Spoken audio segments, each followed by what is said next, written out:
What's up, guys? Welcome to week 3 of the NFL and week 3 of our professional picks videos. If you watched these videos before, you'll notice that this one will be a little bit differently than the previous videos. We've gotten some feedback where people want us to analyze more than the games than just what we're putting on our betting slip. So we'll be going through most of the football games. I'm telling you which way we're leaning in terms of betting a line or against the spread or over under. And then at the end, as usual, we'll be talking about the bets that we're putting on our card. But that brings us to an important point, and that is if you're watching this video to just get a pure analysis on the football game and nothing else, that's great. But if you're watching to bet alongside with us and make some money too, then it's imperative that you follow our Twitter account at Profit of Picks on Twitter. That's because if you were just watching our YouTube videos and making bets based on those picks, you might have lost a little bit of money this weekend betting on NFL football. But if you followed our picks that we also posted on Twitter for college football and golf, you would also be making money alongside with us for the weekend in total. So while maybe some sports like NFL this week are in a down week and we lose a little bit of money, we have our other bets for like college football and golf that pick us up and make us net profitable for the weekend. Right. And even if you don't watch these sports like golf too, just take the lock. Our lock so far is 4-1. So throughout all sports, if no matter what, if you're betting that long term, you will be making money because we're hitting that at much well over a 50% clip. Yeah. Also, just to add on to what Ian said, last night before last night's game for the Lions Packers, I put out a bet on the game an hour before DeAndre Swift over receptions. It was a tough week for NFL, especially with the Chiefs losing. That one really messed up our units this week. If that had hit, we'd be well in the positive. But just a last minute bet on DeAndre Swift hit last night, get us moving a little bit back more towards the even. So you definitely want to follow on Twitter just because there might be lines we love last minute, and we definitely can't make a video quick enough for that. Yeah, definitely we'll be posting prop bets on Twitter because of the nature that they don't really come out until a couple days before the game. It's hard to predict on Monday or Tuesday what these prop bets are going to be. So towards the weekend, we'll be posting a lot more of those because we did make a lot of money betting on NFL props too. So you're going to really want to check out at Profit of Picks on Twitter for those bets. But with that, we'll go into our overviews of each week's game or each game for the week. On Thursday, we got the Panthers at Texans. This line opened at -4 for Carolina, since moved to -7.5. The big reason for this is that Texans backup quarterback, but the new starting quarterback, Tyrod Taylor, is out. So they're going to be bringing in third stringer Davis Mills, third round pick rookie out of Stanford to start in his first career game. Um, I don't think that the Texans, I don't think anyone thinks the Texans have a lot of talent. The Panthers have looked really good the last two games, especially on defense, holding the Saints to only 7 points after they put up about 38 against the Packers. This game, everyone probably is thinking it's a blowout. Sliwa, what do you think about this one? Yeah, I honestly, yeah, if I could have jumped on it, I would have taken the Panthers at -4. But I do think the Texans have been a little bit more competitive than I expected. They beat the Jags week 1, but that's starting to lose some value with everybody realizing how bad the Jaguars are. Mhm. But the Texans were kind of in the game with the Browns last week too, who I consider a contender. So I don't think this Texans team is as bad as everybody believes. So I don't love the line at minus No. 7.5 for the Panthers. If I were to take one, I'd probably honestly lean towards taking the points with the Texans. But for a game like this, I think I'm gonna wait till day of, maybe take a Christian McCaffrey like 2 touchdown score. I'm leaning more towards a prop again on this one, or possibly even the under with Davis Mills starting.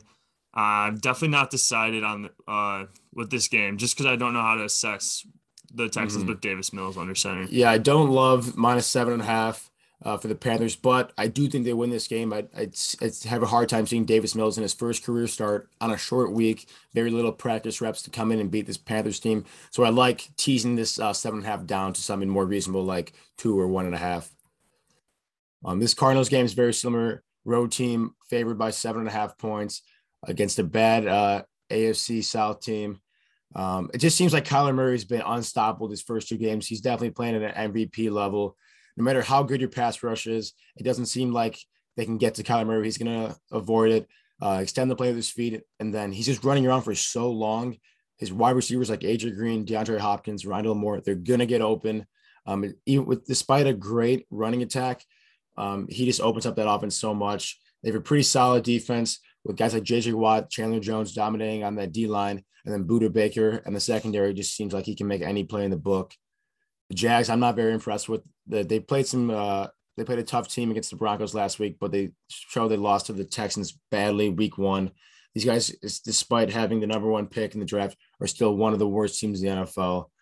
And I have a hard time seeing Jacksonville winning this game. But again, 7.5 points for a road team is a lot. Any thoughts? Yeah. In this one, so the Panthers and the Texans were 7.5 spread also, but I think this matchup is a lot more lopsided. Actually, I would take the Cardinals minus 7.5 here. I expect them to win by 2 touchdowns. The Cardinals, I thought, looked very good against the Vikings. They came back and won that game when they were down by like 2 touchdowns early. I thought they also looked great destroying the Titans week 1. So I don't think the Jaguars should honestly be too much competition for them. Yeah, those wins for these NFC West teams are going to be hard to come by once the divisional games start. So whenever you're playing an out-of-division opponent, especially one as poor as the Jaguars, it's going to make it a point to win that game. I also see the Cardinals winning by a lot this game pretty easily, but also a good candidate to tease that game because, like, again, I don't love betting on big home or big away favorites. I think just adding the wrinkle being away and the home team playing in front of their home fans, that's a little bit of a wrinkle to it. So I'd keep an eye on that too. All right, this game we had the Chiefs taking the loss 2 nights ago now, actually. Against the Ravens. Yeah, it was a pretty brutal Sunday loss. Night. They were winning the entire game until the last 3 minutes. Also, Patrick Mahomes' first September loss. First September interception, too. Just really breaking all the rules, I guess. Yeah. And then the Chargers, on the other hand, they also had a pretty brutal game against the Cowboys. They had about, I don't even know. They honestly, had over 100 yards of penalties. Yeah. At least 2 touchdowns called back due to penalties. Every time they had anything going forward, it was 1 step forward, 2 steps back with holding or just mental mistakes on offense and causing their offense to get in like 1st and 30 situations. Yeah. It was ugly, but the Chargers always play the Chiefs hard. Last year, they lost to the Chiefs in like week 3 by 3 in overtime. It was an incredibly tight game where the Chiefs probably shouldn't have won that game, but because they had Patrick Mahomes, they can win anything. I think they overcame a double-digit deficit. And then in week 17, the Chargers beat the Chiefs. Granted, that was out without Mahomes, but it still shows that these teams show up when they play each other, especially being divisional rivals.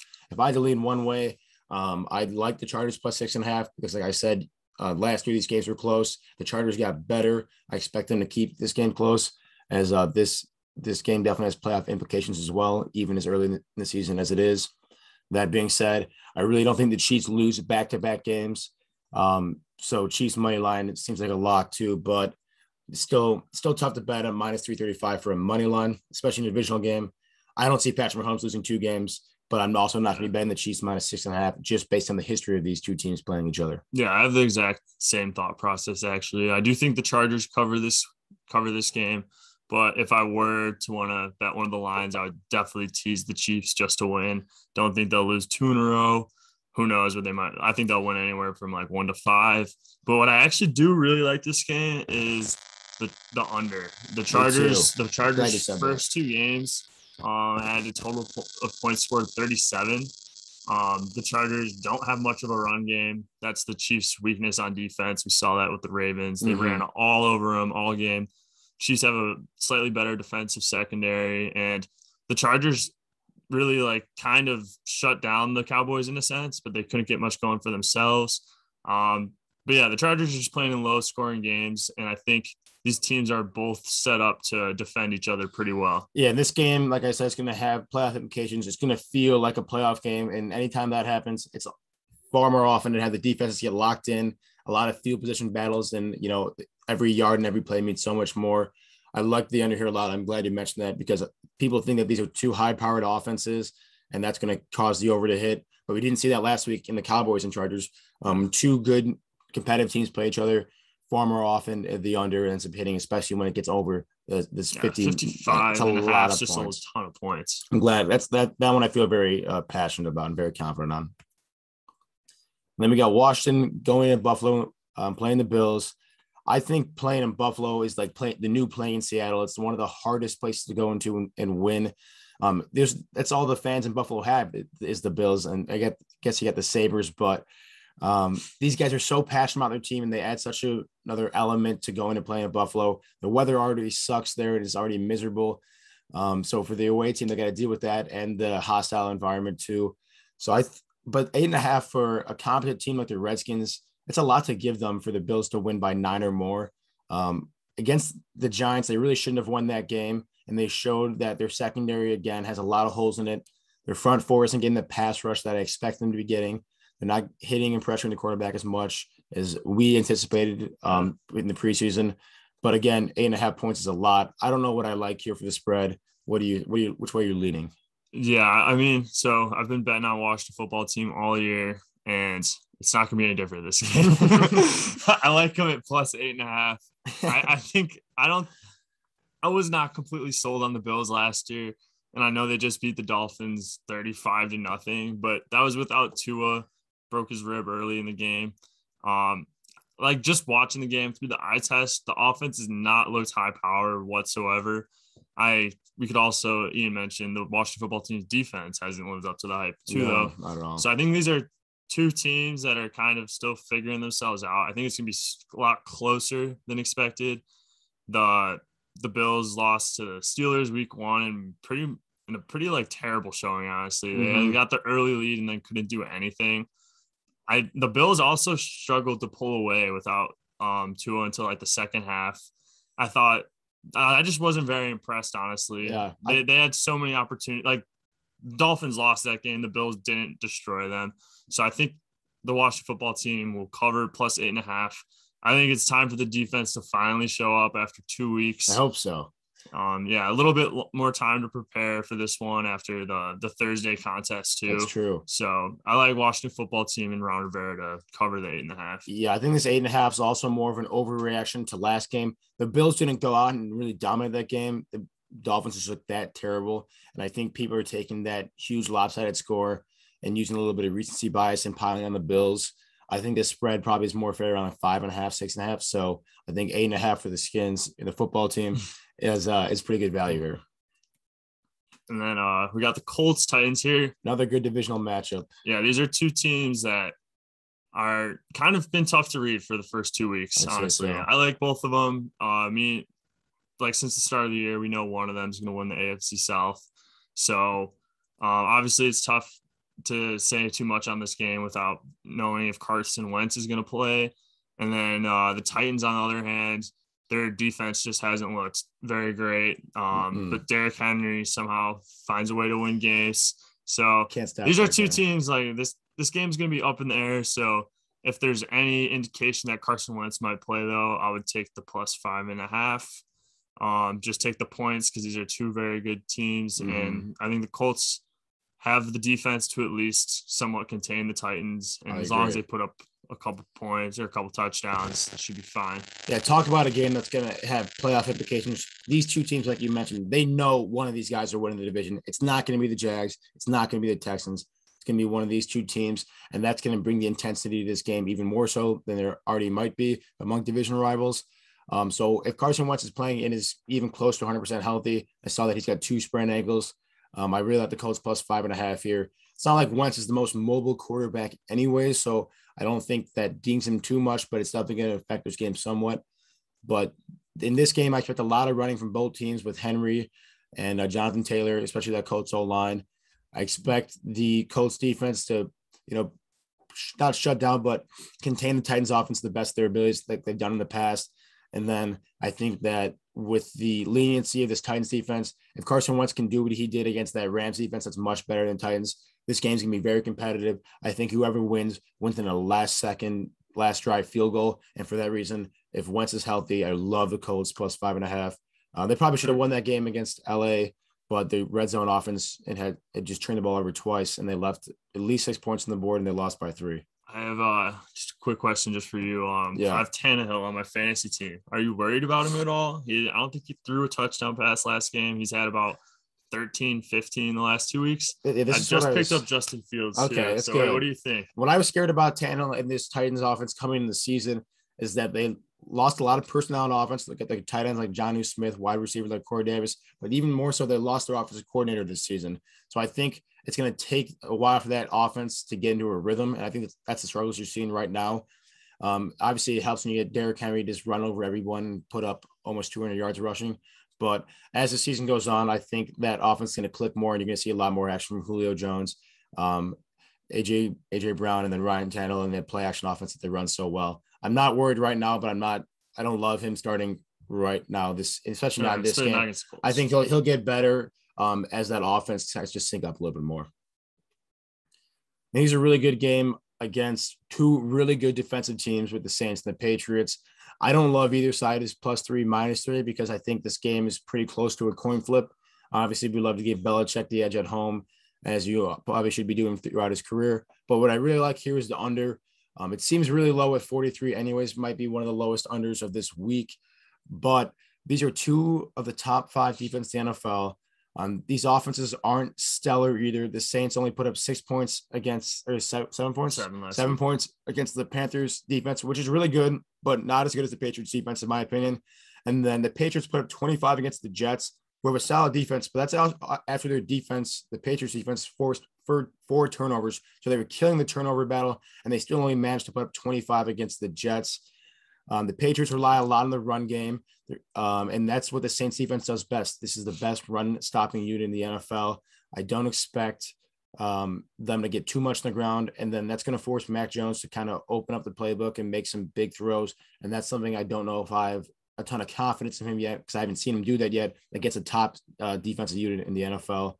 On the flip side, the Saints have no passing game. The Patriots are going to force them to pass the ball and stack the box. I don't know how Jameis Winston will fare with that, especially how turnover prone he is. So I'm liking not a lot of points this game. I don't know who's going to win. I like maybe the Patriots just because I think that Mac Jones might turn the ball over less than Jameis. As you saw, he made some ill-advised decisions last week, but from that, I really couldn't tell you from there. Yeah, I like in our futures videos, I made it pretty clear that I'm not a big fan of the Saints this year. So I kind of agree with the -3 line, but for the Patriots to beat the Saints. But I'm not going to bet on the spread here at all. I think if I were to bet this one, I would tease the under up, do like the 6 point, 7 point teaser, and get that under up to like around 50, 49. I think I would like that play a lot. Otherwise, I think I'm just going to wait on a prop for this one. I got a feeling that the Saints are not going to have a big run game. They're not going to be throwing the ball too much downfield. The receivers, I'm seeing a lot of dump offs and check downs to Kamara this game. So that's something to keep an eye on the Twitter page. I bet you that's one. If I like the amount of receptions or even yards, that's something I can see myself taking too. This game, I don't have much to say about. These are two teams I haven't watched a lot this year. Two teams I don't want to watch a lot this year. The Falcons and Giants, both 0-2. They don't look very competent on either side of the ball. I legitimately don't know what to bet this game, either on the over-under or the spread. I would take if I had to take anything and leading it towards one way, it's the Giants -3, just because they're in a weaker division. They still have playoff aspirations, where the Falcons, I really don't think they do. They're kind of more in the restructuring mode in terms of how they're building their team. The Giants think they have the guys in place to win, at least. They don't. They've proven that, but at least they have the mindset where they have a chance to win this division. So I think they're going to play it a little harder than the Falcons do. And with the better defense, I give them the edge at -3 at home. Otherwise, I really couldn't tell you too much about this game. Yeah, both these teams look really volatile. I completely agree. The Giants were a Dexter Lawrence offsides away from winning last week. Yeah. Also, again, on a Thursday game, they have a couple of extra days of preparation for this one. Yeah, I like that a lot. At home, like you mentioned, they need the win to stay in the division race. The Eagles and the Washington football team and the Cowboys are all 1-1. Yeah, so it's tight. I mean, 10 wins might win that division, so they're not out of it yet. Yeah, so the Falcons are out of it. Yeah, for that reason, I would definitely take the Giants -3 if I were to bet anything on this game.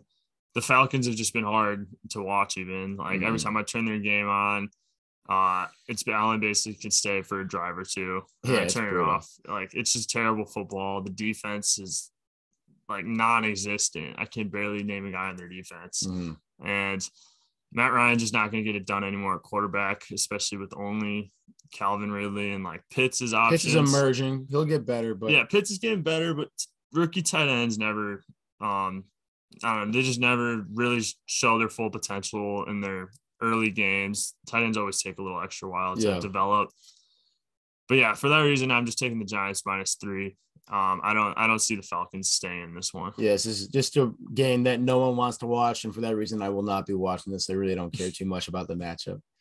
This game's gonna be interesting, but it all relies upon what's going on with Tua. As of right now, we really don't know if he's gonna be playing or not with that rib injury he sustained on Sunday.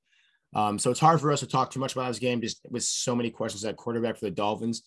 They don't even have this line on DraftKings, which is why we had to go through the FanDuel bet slip. Because again, no one knows if Tua is going to play.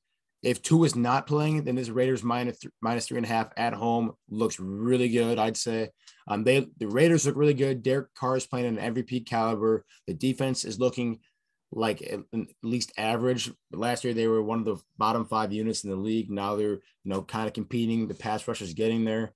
So if Tua was out and Brissett's in, Brissett looked terrible on Sunday against the Bills. I think the Raiders keep their foot on the gas pedal and keep blowing out teams and winning games with Derek Carr's arm and their receiving core. But it's hard, like I said, hard to say with Tua not being in. I'm not a doctor, but I really strongly believe Tua is not going to play this weekend. You don't break a rib and then come back and play quarterback the next week, especially not at the level you're used to. If that every time you're throwing that ball and applying torque, you're taking hits, that's going to really. Tua has been battling injuries too. He's your second-year quarterback. I don't know how many this even is now, but they're going to still try to get something out of him. They're not going to risk this. It's still early in the season. I predict Tua is not going to play. So if you want to bet this game, I'd jump on the Raiders -3.5 right now. Yeah, get that on FanDuel because DraftKings, like I said, isn't even offering it because they don't know. If you they're not going to risk that bet with not knowing who's playing quarterback for the Dolphins. I just think the Raiders have looked great too. The offense has always kind of been there, honestly, but the defense is finally competitive. They're finally keeping them in games, creating turnovers. I really like this Raiders team. They're playing for that division, man. They got a shot with the early Chiefs loss to keep winning this divisional race in the AFC West can be pretty tight. This is going to be the best game of the week. I feel like everyone's got to be watching this one. This is what I predict to be the NFC Championship game later this year. The Bucs are playing the Rams. Basically, as close as a coin flip game as you can get. You see the money lines at -110 each.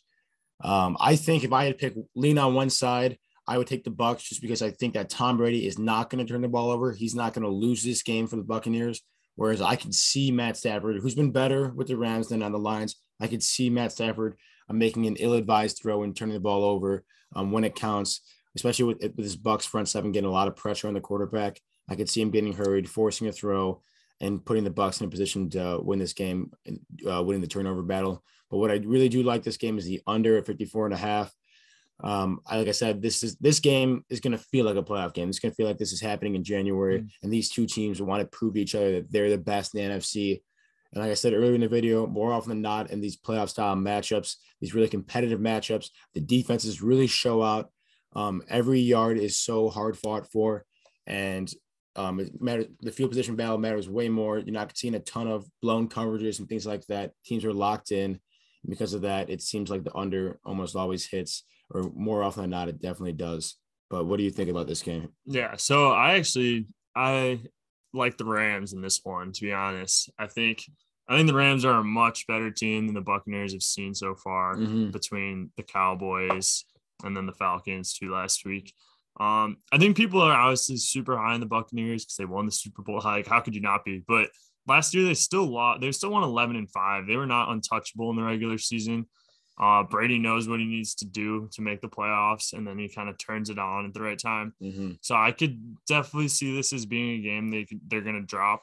I know it's kind of a coin flip, honestly, but I like the Rams. I think their defense is a little better, and Brady's playing insane, so you can't really. It's hard to count him out any game. I think if you were to bet anything too, teasing the Bucs at +1 to +7 or 8. I think this is going to be a one possession game. Whoever wins, it's going to be a really tight game.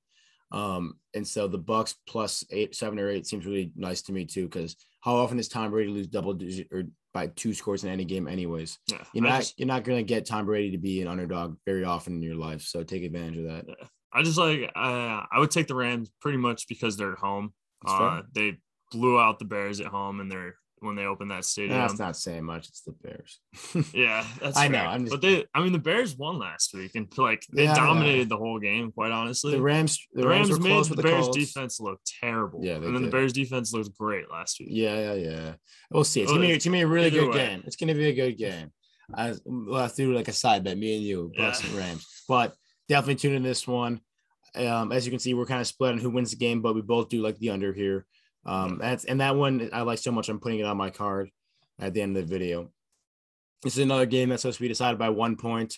For me, if I ever get Russell Wilson favored by just 1 point against a quarterback that is inferior to him with Kirk Cousins, I'm taking Russell Wilson. This dude is a perennial MVP candidate. The throws he makes, his fourth quarter drives are unbelievable. I love watching this guy. And for that reason, no doubt about it in my mind, I'm taking the Seahawks -1. It's basically a coin flip game. And like I said, give me Russell Wilson in a coin flip any single game. He's got great weapons with Metcalf and Lockett.